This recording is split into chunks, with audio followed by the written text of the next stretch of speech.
Mocap ready. And action! If you're listening to this on your phone, you might want to hide it before James Cameron sees. Bad things happen to those on their phone. But if you are brave enough, we're looking at all the coolest secrets from the making of Avatar. Number 1. Did you realize Sigourney Weaver didn't just play a younger character in The Way of Water? It's true! She already technically was playing a younger character in the first movie. Perhaps you never noticed this little detail, but her avatar had been around for 18 years. So, it looks 18 years younger than Sigourney or even her human character, Grace. Grace? Well, who'd you expect, numbnuts? Creating her avatar was the toughest because her features did not translate well to the avatar design. And so the artist tasked with making her design brought in pictures of her from the movie Alien. Number 2. Let's start at the end. The end that never was, that is. The original ending of Avatar was going to see a pregnant Neytiri. We're kind of glad they didn't end it the cliche way, not gonna lie. The movie was already leaning on a ton of them, ones that had already gone out of style in the 90s, so it's for the best. The forest will heal, so will the hearts of the people.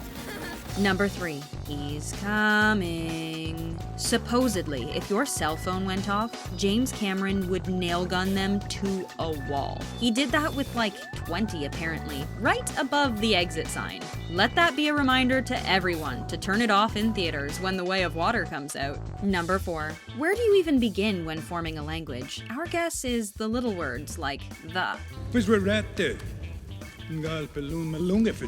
An entire language was created for the Na'vi from scratch by linguist Dr. Paul R. Frummer. What were we going to establish, and then how was everyone else going to meet that criterion? He was hired to develop a language that would be easy for actors to pronounce that didn't resemble any existing language. He created about 1,000 words. Zoe Saldaña was in charge of creating the accent for the Na'vi in English, since she had to speak it the most. Sam Worthington said it was easier for him, an Australian, to master the Na'vi language than the American accent. These guys were just going off. Okay. Number 5. A wide range of training was necessary to get the actors militarized and then acclimated to nature. Sam Worthington, who plays Jake, actually had to do military boot camp to bring him closer to his character. He had to learn to use multiple different weapons. So someone came down and showed him what it's like to hold a gun and all the other things that would be associated with being a Marine. While Zoe had to move completely unhuman-like, right down to working with her bow, with her elbow bent backwards. So we wanted them to have more of a animal kind of a movement. Number 6. Where did Jurassic Park rip off all its dino noises from? The real thing? But there is a Banshee language. It makes all kinds of different sounds, and those sounds mean different things. Most of the sounds the animals make on Pandora are recycled noises from the Jurassic Park franchise. While the yipping and cackling sounds made by the viper wolves were real spotted hyena calls. Number 7. They could have bummed a smoke off of literally anybody. Why rely on tech? Just like almost everything else in this movie, Grace Augustine's cigarette is CGI. Honestly, we didn't see that one coming. Number 8. Not that kind of cast. Jake's atrophied legs were prosthetics cast from the legs of a paraplegic man with roughly the same bone structure as Sam.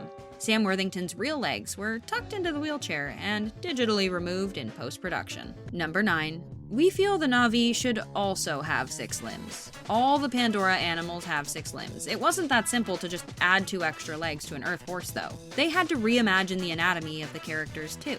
They all moved like ants. Their front 4 legs moved together, but the back 2 were separate.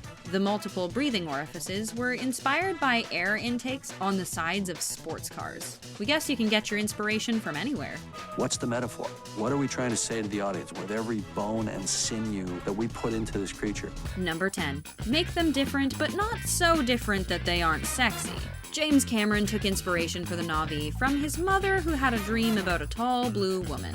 He drew a picture of it way back in high school, too. In designing Neytiri, one of the challenges was making her look alien, but also human enough that Jake's attraction to her isn't super off-putting. They went through a ton of designs. I wanted people to say, I want to be one of them. Number 11. How many movies can you think of really pushed advancements as much as Avatar? None? Avatar paved the way for tech in movies like we know it today. The Na'vi actors had cameras attached to helmets to capture intimate facial performances. They were able to see simple renderings of the CGI world while filming. The actual facial capture is too complex to map onto these characters. This movie was also the first to film using a 3D camera.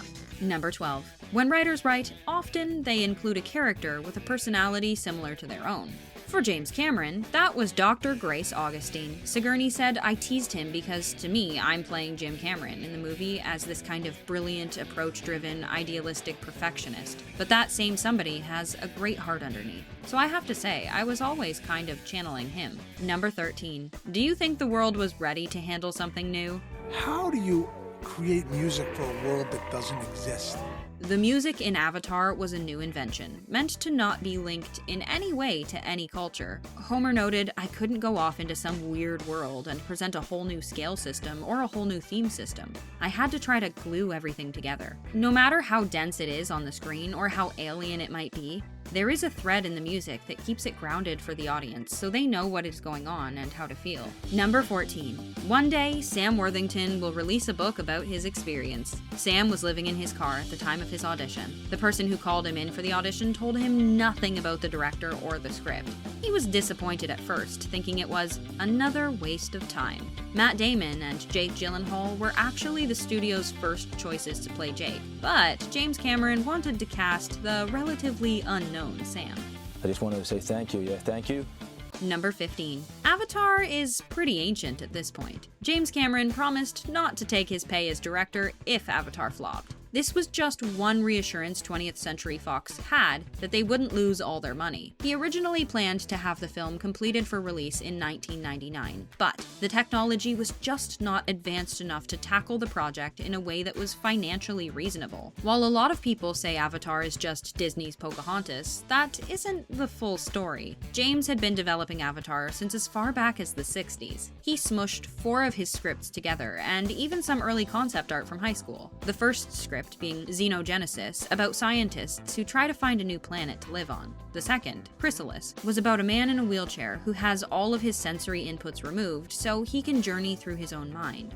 The third, Mother, was about a company who sets up mines on other planets. The rest of the elements of the story went to his movie Alien. And the last one, Wind Warriors, was basically the plot of Avatar except set on Earth. In order to develop a fully realized world, it's easy to see why you need a team of highly skilled and super knowledgeable people to develop single aspects. Imagine trying to come up with the language, music, culture, creatures, and technology to capture it all yourself. It's an impossible task, unless you've got your master's degree in literally everything. Do you have those million-dollar ideas that are just so big you don't know where to start?